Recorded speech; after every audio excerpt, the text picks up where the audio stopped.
आपने कहा संविधान से चलेगा, बिल्कुल सही है। बीजेपी कहती है लेकिन ये समाजवादी के नाम पर जो देश चलाना चाहते हैं ये नमाजवादी हैं, ये शरिया से देश चलाना चाहते हैं। वक्फ कानून को संसद से पास किया गया, उसको फाड़ के फेंकने की बात कर रहे हैं। आपकी राय क्या है? बहुत अच्छी बात की आपने मानक भाई। आपने कहा ना कि वो कह रहे हैं समाजवादी नमाजवादी। आप मुझे बताओ, देश को बांटने वाले को, धर्म को बांटने वाले, जातियों को बांटने वाले, आप कह रहे हैं कि मैं बंटवारा कर रहा हूं, इस तरह के आरोप आपने कहा था कि आपके ऊपर लगा रहे हैं बीजेपी के लोग, आपके विरोधी लोग। तो जिसमें ताकत होती है उसी के ऊपर आरोप लगते हैं ना। अब मैं मुजफ्फरनगर में भी, उत्तराखंड में भी फलों पे की दुकानों पे, ठेलियों पे नाम लिखो, ये भी मैं ही कर रहा हूँ ना।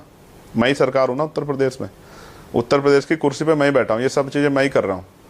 और फिर आप जो अभी बात कह रहे हैं कि भाई ये जो है इस तरह के आरोप हैं, इस तरह करना चाहते हैं, उस तरह करना चाहते हैं, तो आप समझो ना कि देश किस तरफ जा रहा है। रोटी कपड़ा मकान पे बात हो रही है क्या?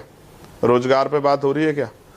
स्कूल बंद किए जा रहे हैं उत्तर प्रदेश, जिसके विरोध में कल हम लोग धरना प्रदर्शन कर रहे हैं सभी जिला मुख्यालयों पे कि भाई स्कूल नहीं बंद होने चाहिए, स्कूल में सुविधा आनी चाहिए। उस पर बात हो रही है क्या? तो हो कहाँ रहा है यहाँ तो कुछ नहीं हो रहा ना, सिर्फ अपने अपने एजेंडों पे बात हो रही है। ठीक है, कौन इस देश में जब तक संविधान है, देश किसी तरफ नहीं जाएगा, देश उसी तरफ चलेगा जिस तरफ से जिस जनता का भला होगा। बस चलाने वाले हाथ अच्छे होने चाहिए, उनकी नीति अच्छी होनी चाहिए। ठीक है, और मैं ठीक है, तो बिहार चुनाव लड़ेंगे क्या? तो सब या बिहार में किसी गठबंधन को समर्थन देंगे क्या? कौन जीत रहा है बिहार का चुनाव? देखिए, आपने वक्फ की बात की थी, एक मिनट मैं आपको जवाब दे दूं। आपने कहा वक्फ अमेंडमेंट बिल जो है, हाँ, हमने पार्लियामेंट में पहले दिन उसका विरोध किया और आखिरी दिन जिस दिन वो पास हुआ अपना विरोध दर्ज किया। ये लोकतांत्रिक अधिकार है हमारा कि अगर हम किसी कानून से सहमत नहीं है और हम उसकी निगेटिविटी को जानते हैं, उसके गलत प्रभाव को, तो उसका विरोध करेंगे। आपको याद है मानक भाई, पार्लियामेंट में SC ST को प्रमोशन में रिजर्वेशन का जो बिल था वो भी फाड़ा गया था। आपको याद है नहीं याद है? बिल्कुल याद है।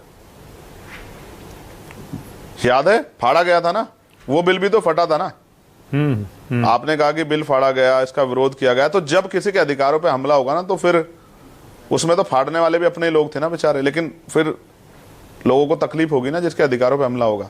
वो तो सुप्रीम कोर्ट ने भी कह दिया कि SC ST को मिलना चाहिए। मैं तो कह रहा SC ST के साथ OBC को मिलना चाहिए प्रमोशन रिजर्वेशन, लेकिन सरकार के ऊपर छोड़ दिया। सरकार दे कहां रही है? सरकार दे कहां रही है? अभी बिहार में एक प्रोटेस्ट था, हमने उसको वक्त के विरोध में था, हमने समर्थन किया, हमारी पार्टी ने समर्थन किया। 29 तारीख में था, मैं यहाँ था, मैं वहां नहीं जा पाया। मैं यहाँ गया था उस परिवार से मिलने, कौशाम्बी के पाल परिवार से मिलने के, छोटे परिवार से मिलने के लिए, और मैं नहीं जा पाया। लेकिन फिर बिहार चुनाव पे जो भी हो गया, वहां की स्टेट की टीम तय करेगी। हम भी देख रहे हैं कौन क्या कर रहा है और किस तरह की चीजें चल रही है, हम सब चीजों पर नजर रखे हैं, उसके आधार फैसला लेंगे। एक बात आपके चैनल के माध्यम से कहनी है मानक भाई, क्योंकि मैं आपके यहाँ आता हूँ, बड़ा प्लेटफॉर्म है। एक एक कार्यकर्ता, एक एक भाई, वो मेरा परिवार है जो जेल गया, जिनको निर्दोषों को भेजा, मैं उनके लिए लड़ूंगा खून के आखिरी कतरे तक। सड़क पे भी लड़ूंगा, कोर्ट में भी लड़ूंगा, जहां लड़ा जाता, अगर मुझे सब कुछ भी दांव पे लगाना पड़ा लड़ूंगा।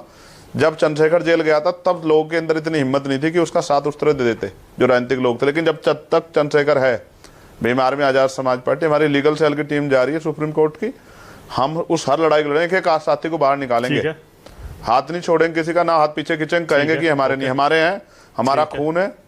ठीक है, जब तक कोर्ट से आदेश नहीं हो जाता कि एक अपराधी है, उनके साथ खड़े हैं, उनको जेल से निकालेंगे।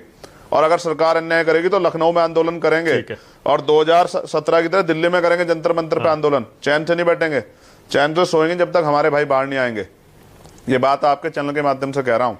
और जितना झूठ बोल सकती है सरकार, पुलिस बोल ले, चंद्रशेखर आजाद एविडेंस है हम पे। मानक भाई, एक सेकंड, मानक भाई, थैंक यू। मैंने एक वीडियो लगाई थी मानक भाई,